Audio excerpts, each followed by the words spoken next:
Hello, this is Dave Grossman. I'm here at my house in San Carlos Park, Florida, and I'd like to do my in the bag video. I'm going to start by saying that as far as me as a disc golfer, what my skill is right now, I am at beginner level even though I've been playing for 6 years. I still have not been able to get enough distance to go over 200 feet or so on my drives. That's how bad I've been.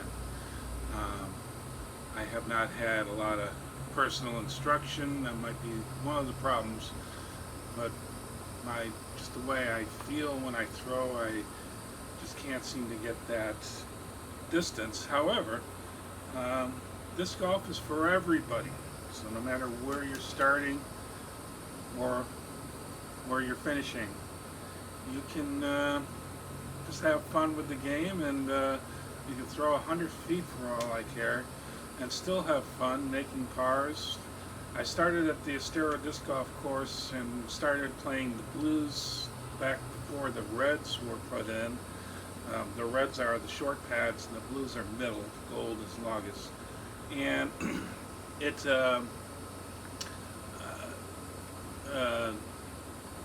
I was very happy when they put the shorter pads in.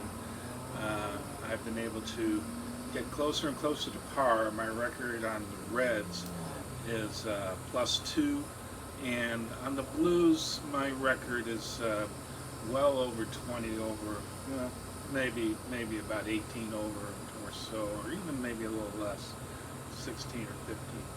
I have to look that up, and I don't know if I have that in my U-Disc records. I used to keep a lot of hand-drawn scorecards. So let me start with some of my discs. I'm just going to go through these things. I'm going to start with my most used discs, and that would be my driver. My driver off the tee, you'll always see it right here in my nice little bag here. Thank you to Mike Burnett from Sun King Disc Golf for selling me this equipment. It's been a real lifesaver having something that is more mobile than what I had before. I don't like carrying a bag too much. It tends to give me some pain in my shoulder when I throw it over my shoulder. So we'll start with my Blizzard Beast 138 grams. A very important thing to have in the Estero when you're playing is discs that can float in the water. There's a lot of water hazards, whether you're playing reds, blues, or greens, or golds, or whatever. It has a drawback being so light. I cannot cut through the wind very well. The wind can often really scoop it right out of where I'm trying to throw. But in spite of that, I still use it even in the wind. Blizzard Beast. When I throw this, I'm all backhand, by the way, no forehands, so I'm kind of stuck here. My strategy on the tee is, do I go right or do I go left? If I go left, on most of the opening holes I'm going almost left. I'm going to use something a little more overstable, and if I need to get something that's mostly to the right or starting off to the right and then finishing left, I'll go understable. And for my pretty much the same for my approach discs. So I'm going to ramble here, I'm sorry. Anyways, this is a nice disc that I can hyzer a little bit. I can kind of make it go left out of my hand. And I can also go straight, and I can also curve it and it'll flip over to the left. It's a really good uniform disc that doesn't go too far right very often. And every now and then, again, it'll go a little too far left, so it's mostly to the left. when well, we'll start with a couple of my other favorites. These are actually my approach drivers. It's the G-Star plastic Leopards. Leopards are mostly understable, so they mostly go right out of my hands. This one, however, will maintain a fairly straight line, and it'll even curve a little left, so if I need something that not be too understable, I'll choose this one, which has a silver stamp, as opposed to the opposite here. Same disc, about the same weight. This one's 169. I think this is about 169, and this one will really go to the right a lot. Excuse me. This will go right to the right. I mean, I can almost try to throw an anhyzer with this disc every now and then, but it's been in the water, and ever since then it's been a more straight flyer since it's been in the water. This one's also either been in the water, but it's still with a very, since it's so durable, it has kept its shape and still flies straight and going left. Well, it is a little hot outside here on this porch, so I need to take a break for a second here. Thank you.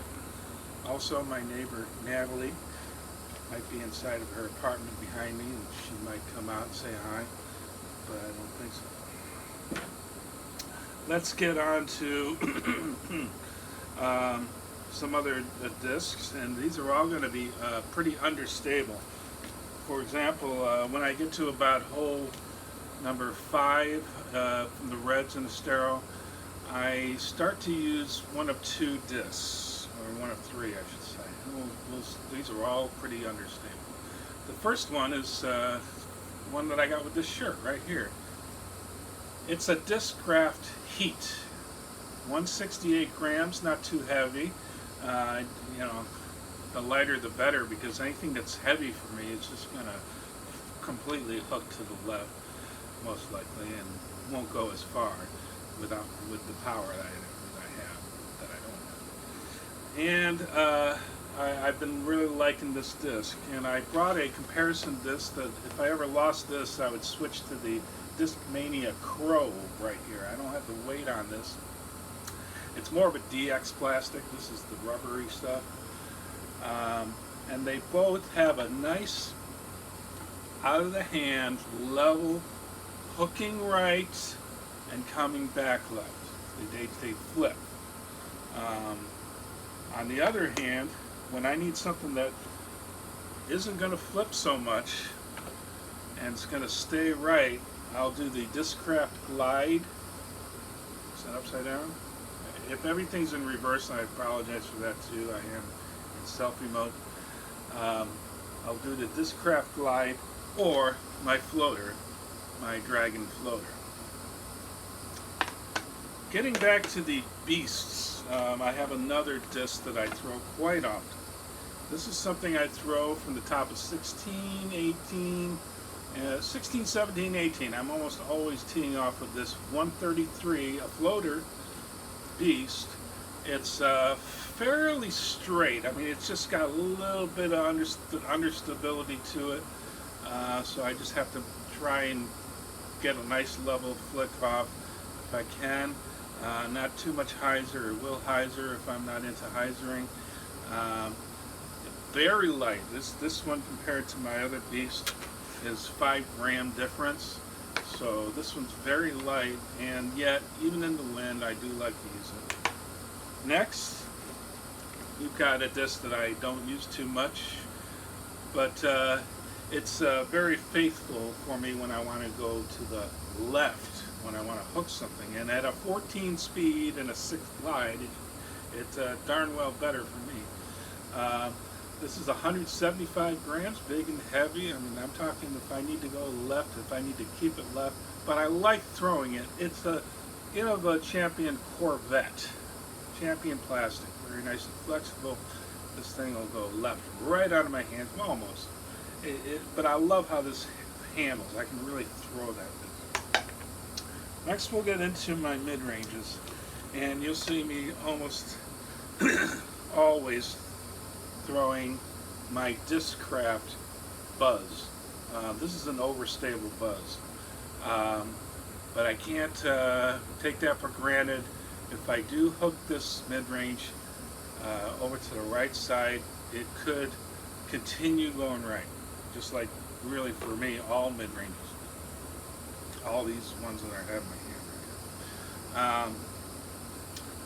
right here. But I've made a lot of good upshot runs with this right into the basket. My second choice for mid-ranges is my Graft Innova Glow, or excuse me, my Innova, not Graft, my Glow Rock. It's a rock. I lost my pink rock. If anybody has it, I can use it. This is 180 grams, just like my pink rock was. This one, you know, the thing about my rocks, it's supposed to be for when I want something that I can just aim straight at the basket and it'll go straight in. But the fact is that there's always this questionability about what it's going to do and how the wind's going to affect it and what kind of angle I put it on. If I put it on the right angle, it goes right. If I put it on the left angle, it goes left. If it goes straight, it'll go straight. But if I just barely get a little left or right, it'll take that turn. Next is a really cool, understable, very unstable disc. This is my rescued mid-range right here.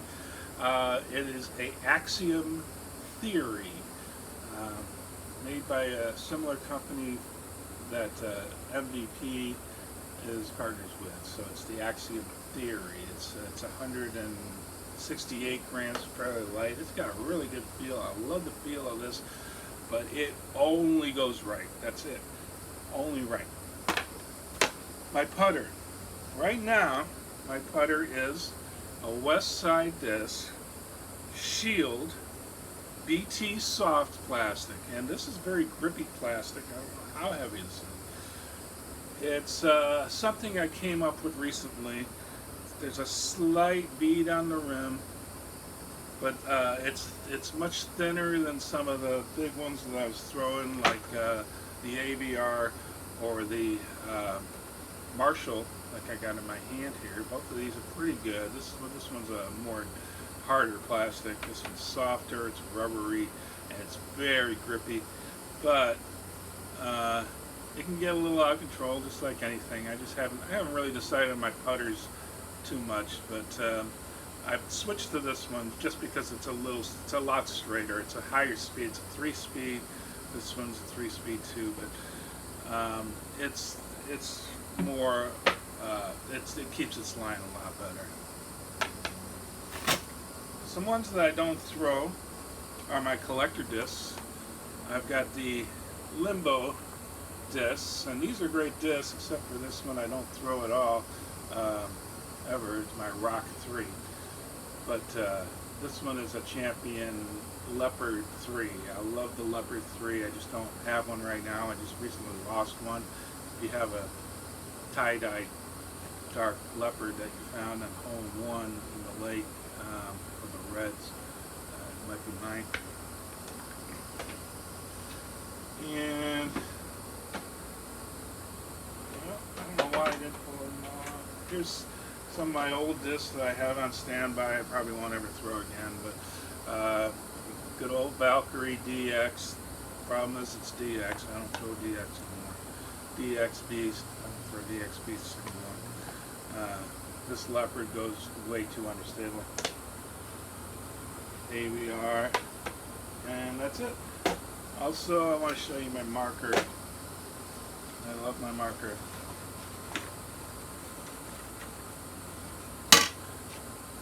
Limbo.